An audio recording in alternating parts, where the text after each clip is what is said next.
দর্শক বন্ধুরা, আপনারা কেমন আছেন? আশা করি ভালো আছেন। আজকের টপিক হলো ব্রাহ্মী লিপি।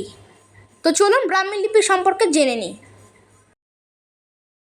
আপনারা যারা যারা এখনও পর্যন্ত লাইক করেননি, লাইক করে দিন। তো চলুন ভিডিওটি সম্পূর্ণ দেখে নিই। ভিডিওটি থেকে কিন্তু স্কিপ করবেন না। ব্রাহ্মী লিপি হলো একটি পুরানো লিখন পদ্ধতির নাম। এটি খ্রিস্টপূর্ব শেষ শতকগুলো এবং খ্রিস্টের জন্মের পর প্রথম শতকগুলোতে ভারত উপমহাদেশ ও মধ্য এশিয়ায় ব্যবহৃত হতো। এর সমসাময়িক লিপি হচ্ছে খরষ্টি, যা আফগানিস্তান ও পাকিস্তানে ব্যবহৃত হতো। এটি শব্দীয় বর্ণমালা লিপি, যেখানে স্বরবর্ণ ও ব্যঞ্জনবর্ণ আলাদা হয়ে থাকে। ব্রাহ্মী লিপি থেকে অসংখ্য লিপির উৎপন্ন হয়েছে। ব্রাহ্মী লিপি বেশি পরিচিতি লাভ করেছে সম্রাট অশোকের পাথরখচিত বাণী থেকে।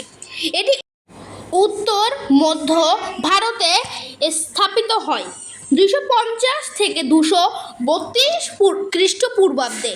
পঞ্চম শতকের গুপ্ত লিপিতে মাঝে মাঝে পরবর্তী ব্রাহ্মী লিপি বলা হয়। ব্রাহ্মী লিপি একসময় ইংরেজিতে পিনম্যান নামেও পরিচিত ছিল। তো এই ছিল আমার ভিডিও। ভালো লাগলে লাইক করবেন, কমেন্ট করবেন, সাবস্ক্রাইব করবেন।